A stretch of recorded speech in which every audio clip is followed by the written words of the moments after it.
6월 5일 토요일 아침입니다. 오늘 본문은 잠언 19장 1절부터 14절입니다. 오늘 또 두 분야로 나눠서 적용을 했습니다. 먼저 앞부분은 3절, 4절, 6절, 7절입니다. 먼저 다 같이 3절을 보시죠. 사람은 미련해서 스스로 길을 잘못 들고도 마음속으로 주님을 원망한다. 자기가 잘못해놓고 하나님을 원망한다. 그 말이거든요. 자, 우리가 하나님의 형상을 따라서 만들어졌습니다.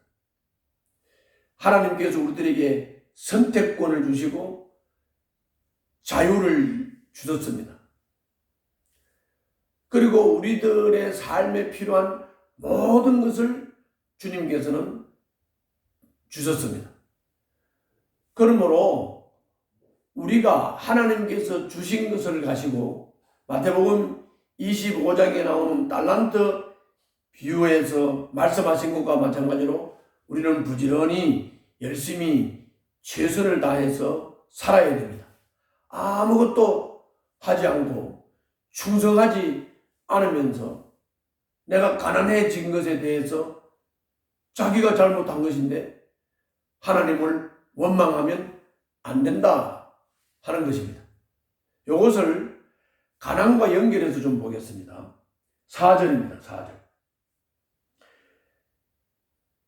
4절 보시죠. 재물은 친구를 많이 모으나 궁핍하면 친구도 떠난다. 자, 이 말씀은 우리가 재물이 많으면 사람들이 재물 많은 사람에게 모여든다는 거예요. 그러나 가난하고 가진 것이 없으면 내게 와 있던 친구들까지도 떠난다.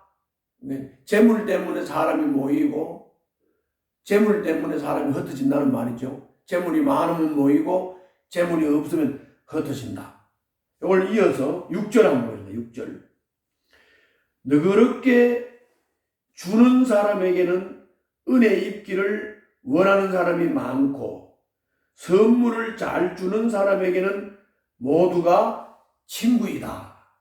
그런데 재물이 있어서 사람이 모였어요. 궁핍하니까 친구가 떠났어요. 그런데 이 재물을 가진 사람이 재물을 어떻게 쓰느냐, 이게 중요하죠. 그래서 오늘 6절에서 너그럽게 주는 사람에게는 은혜 있기를 원하는 사람이 많다, 이렇게 말씀했어요. 뭔 말입니까? 재물이 많은 사람은 이 재물을 가지고 마음을 너럽게 하고 베풀고 나누고, 다시 말하면 어제 말씀을 나눴던 것처럼 선물을 주는 것을 즐거워할 수 있어야 된다고 말이죠. 너그럽게 주는 사람, 은혜 있기를 원하는 사람이 많다. 또 선물을 잘 주는 사람에게는 모두가 친구다. 선물 싫어하는 사람은 없다고 그랬죠. 선물 받으면 다 좋아해요.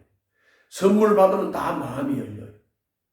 이 선물과 뇌물이 이게 아주 어떤 면에서는 구분이 안 되기도 하고 또 어떤 면에서는 정확하게 구분이 되는데, 뇌물은 내가 상대방을 이용하기 위해서 상대방에게 뭔가 유익을 얻기 위해서 주는 선물이 뇌물이고, 아무 조건 없이 나누고 베푸는 것이 선물이다 그 말이죠. 그래서 선물을 잘 주는 사람에게는 모두가 친구다 그랬단 말이죠. 그래서 우리가 뇌물이 아닌 선물, 내가 어떤 사심을 가지고 누구를 이용하려고 선물을 하는 것이 아니고 그냥 좋은 마음으로, 나누는 마음으로, 베푸는 마음으로, 기쁘고 즐겁고 사랑하는 마음으로 선물을 주고 선물 주기를 즐기는 사람, 이런 사람은 친구가 많아질 수밖에 없고 그 은혜 있기를 원하는 사람들이 그 사람에게 가까이 할 수밖에 없다는 것이죠. 7절을 보겠습니다.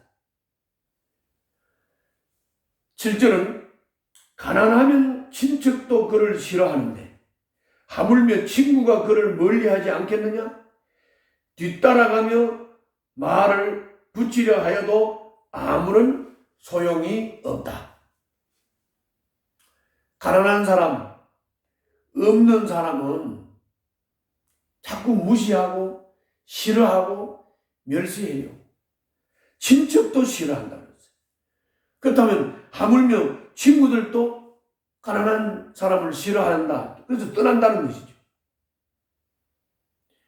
그렇기 때문에 이 가난한 사람은 누구와 사귀기 위해서 누구에게 뭐 부탁을 하기 위해서 막 뒤에 따라가면서 막 말을 붙이려고 하고 말을 걸어도 이 가난한 사람들은 싫어하고 무시하고 멸시해버린다. 이런 말씀 아닙니까? 7절 다시 한번 읽어드릴게요.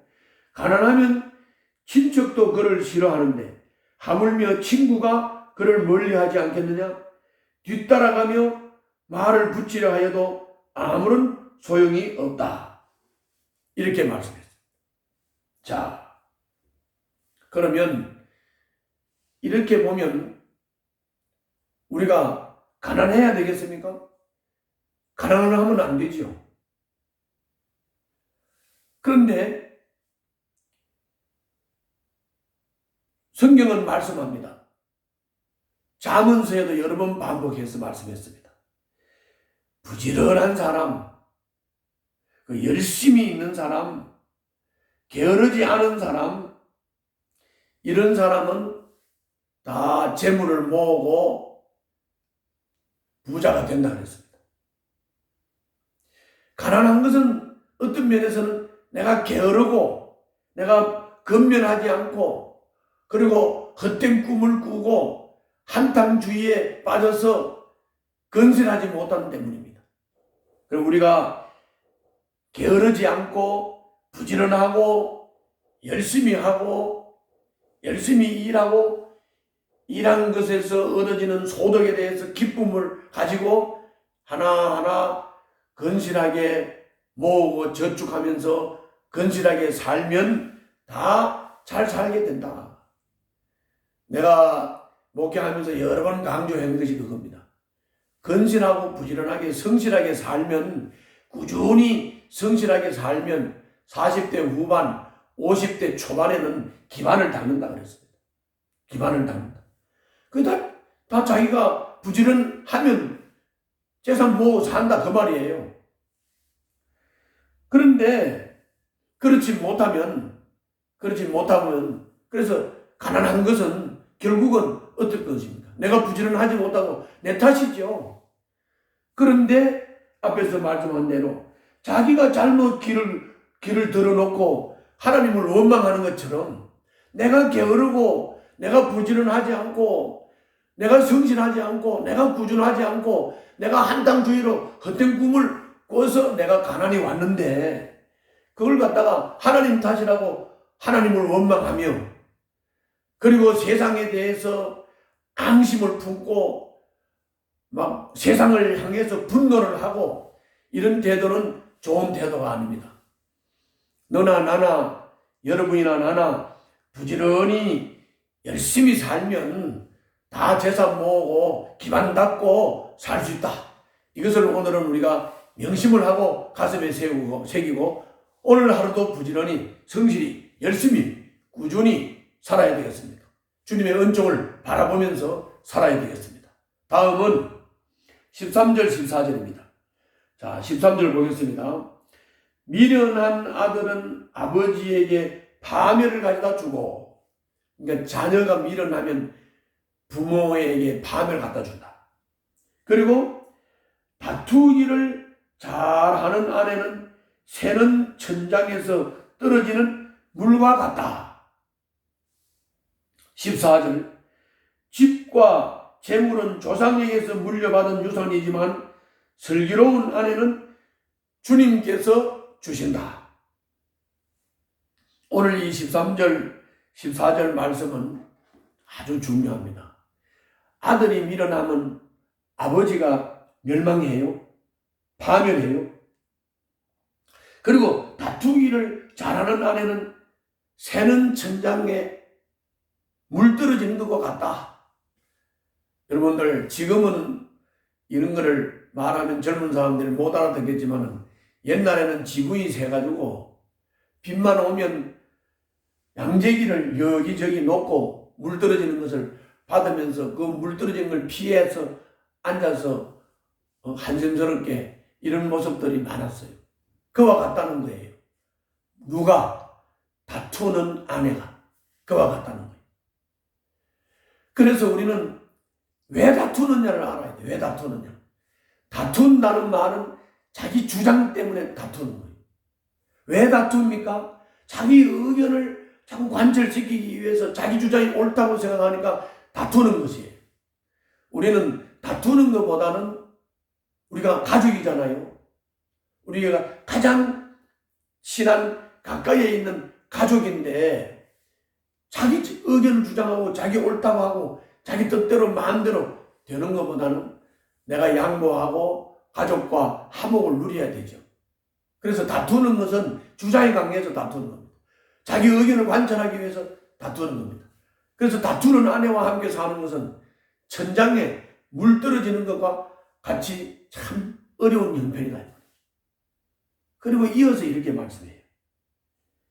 집이나 재물은 조상으로부터 유산으로 물려받지만은 지혜로운 아내, 슬기로운 아내는 하나님께서 주시는 것이다. 선물이라고 했습니다. 그렇습니다. 오늘 결혼을 앞두고 있는 분들이나 배우자를 찾는 분들은 슬기로운 아내는 주님께서 주시는 것이니까 주님께 기도하십시오. 그리고 주님께서 짝지어주는 배필을 기다리십시오. 그런데 그 배필에 대해서 자기 기준을 가지고 뭐 쭉쭉 빵 빨아야 되고 얼굴이 이뻐야 되고 뭐가 어때야 되고 키는 어때야 되고 뭐 가정은 어때야 되고 이렇게 자기 기준을 가지고 배우자를 기다리지 말고 하나님께서 주신다고 했으니까 하나님이 주시는 선물임을 알고 기다리시고 하나님이 주시면 감사히 받고 그 슬기로운 아내와 함께 아름다운 가정을 이루고 삶의 계획을 세워나가고 이루어 가시기를 바랍니다. 기도하겠습니다. 가족과 이웃에게 겸손하고 너그러운 마음으로 베푸는 삶을 살겠습니다. 주님, 제 마음을 축복하여 주옵소서. 예수님 이름으로 기도하옵나이다. 아멘.